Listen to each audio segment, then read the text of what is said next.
pengabdian masyarakat terpadu yang dilaksanakan oleh Fakultas Bahasa dan Sastra, khususnya pendidikan bahasa Indonesia.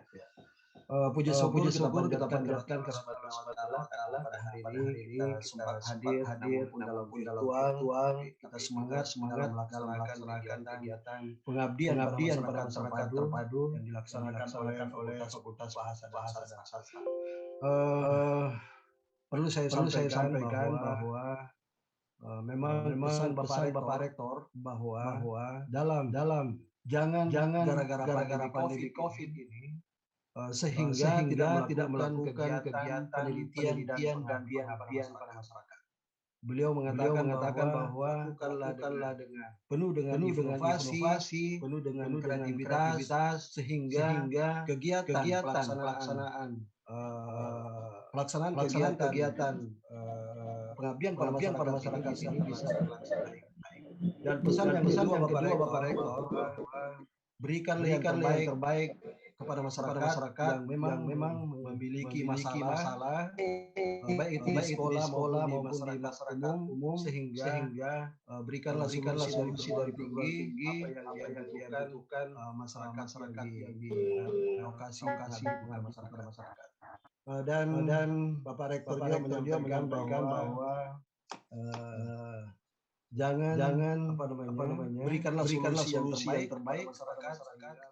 Yang kedua, tolong divideokan nanti pada saat pelaksanaan kegiatan. Namun pun kita tidak ada di lokasi atau kalau memang ini videokan itu pada saat memberikan kegiatan itu di lokasi. Biar berapa detik saja atau 1 menit, setengah menit saja videonya itu nanti dimasukkan dalam YouTube.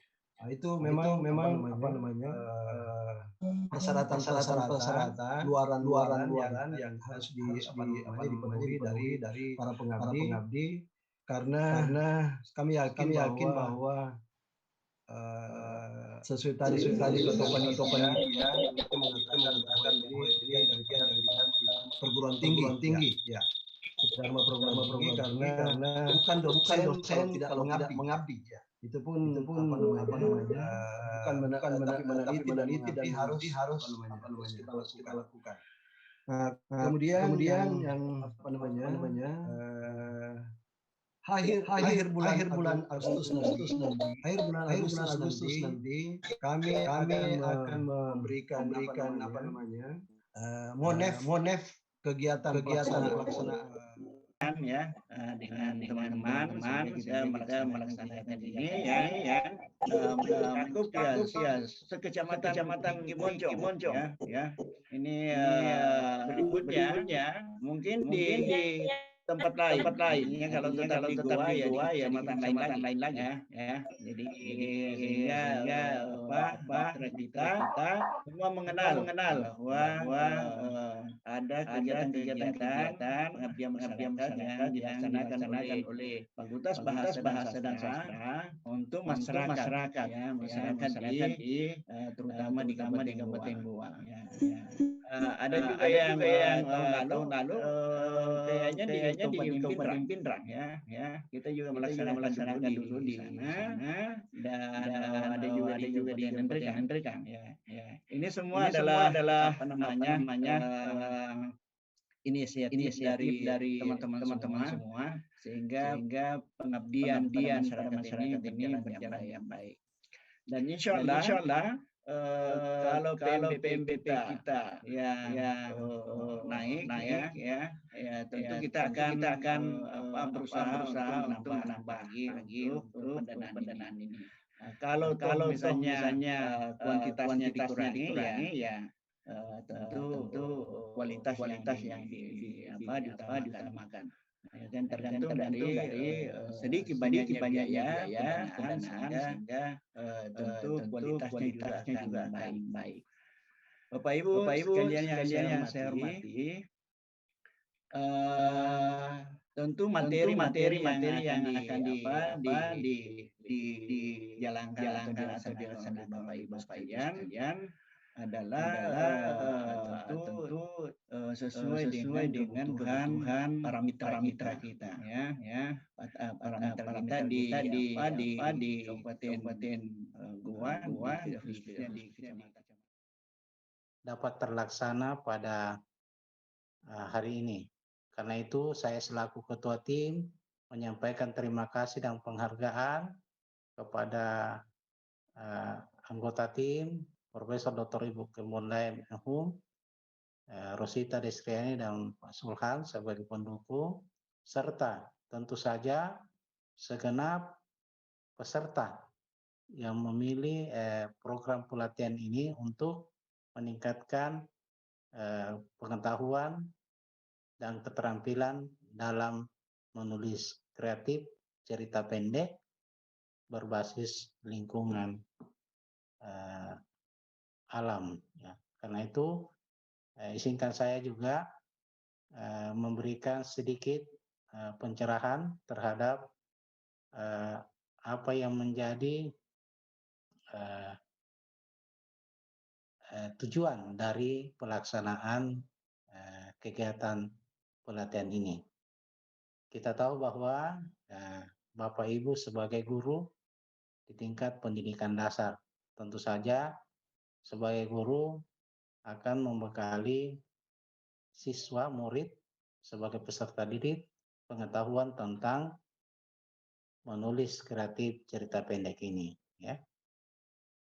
Langkah yang kami lakukan untuk membekali para guru tentu saja diharapkan setelah ini Bapak Ibu guru bisa menyebarluaskan, mentransfer, memindahkan ilmu ini kepada peserta didik, dalam hal ini murid SD dengan karakteristiknya masing-masing. Bapak Ibu sekalian, pada prinsipnya menulis itu adalah mengutamakan proses, ya. Ya. Memang diketahui bahwa banyak orang yang terampil menulis bukan karena memperoleh pendidikan pengetahuan, tetapi diperoleh melalui usaha sendiri, usaha mandiri dalam bentuk otodidak. Jadi kemauan besarnya ini dilakukan tanpa diperoleh melalui pendidikan.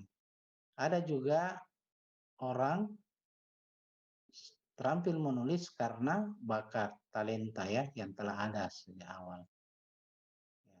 Bagaimana kita mengolah sesuatu itu, tulisan itu masuk ke dalam wilayah imajiner, wilayah imajinasi kita. Jadi seperti ini, misalnya dalam sebuah cerpen dikatakan seperti ini. Aku merindukan anakku menjadi seorang pembunuh. Nah, dalam dunia nyata tidak ada satupun manusia, tidak ada satupun ibu bapak yang menginginkan anaknya menjadi seorang pembunuh. Tapi yang terjadi dalam cerpen itu bisa ada seperti itu. Inilah gambaran bahwa ternyata kalau kita mencari makna dari aku menginginkan anakku menjadi seorang pembunuh. Misalnya dalam judul puisi, judul cerpen, aku merindukan anakku menjadi seorang pembunuh. Sekali lagi bahwa di dunia nyata tidak langsung. Bapak Ibu bisa membuat cerpen berdasarkan pengalaman pribadi. Bisa juga membuat cerpen dengan berdasarkan pengalaman orang lain. Kadang-kadang gini kan, ada orang yang curhat dengan kita. Ada orang yang suka bercerita dengan kita. Nah, karena menarik, kita menulis kisahnya. Ini bisa. Selanjutnya adalah pengetahuan. Nah, pengetahuan di sini ini sudah terkait tadi soal bacaan. Semakin banyak kita membaca, maka semakin mungkin kita bisa menghasilkan sebuah karya. Jadi mungkin saja penulis apakah dia penulis cerpen, penulis drama, penulis puisi, ataukah penulis dia akan melalui dulu yang namanya proses membaca. Selanjutnya adalah pengamatan. Bagaimana? Ada beberapa typical ending, ada yang happy ending misalnya, ada yang tragis. Tapi sekali lagi bahwa ciptakanlah ending yang menarik. Apakah itu tragis atau kemudian happy ending? Silakan menciptakannya sendiri. Bahkan kadang-kadang orang menciptakan ending yang penuh tanda tanya. Tidak happy ending juga, tidak tragis juga. Tetapi memberikan kesempatan pada pembaca untuk menentukan sendiri ending seperti apa endingnya. Apakah bahagia atau tidak? Itu si pembaca yang menentukan. Ada seperti itu. Selanjutnya memberi judul. Itu memberi judul ini teknik memberi judul bisa dibuat hanya dengan satu kata, contohnya door sepi, pas. Ini contoh dari judul Putu Wijaya door misalnya. Itu adalah contoh dari Putu Wijaya cerpennya. Jadi bikinlah judul yang menarik untuk orang baca.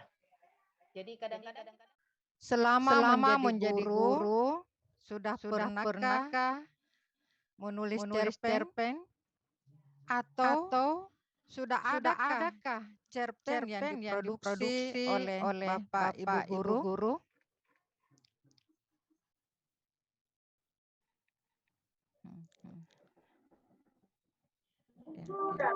Bagaimana Bapak Ibu?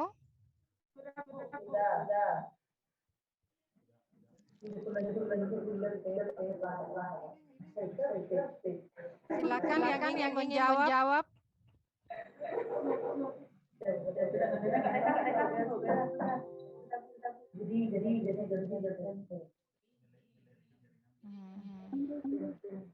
Ya, lanjut. Apakah Bapak Ibu selama ini tertarik menulis cerpen?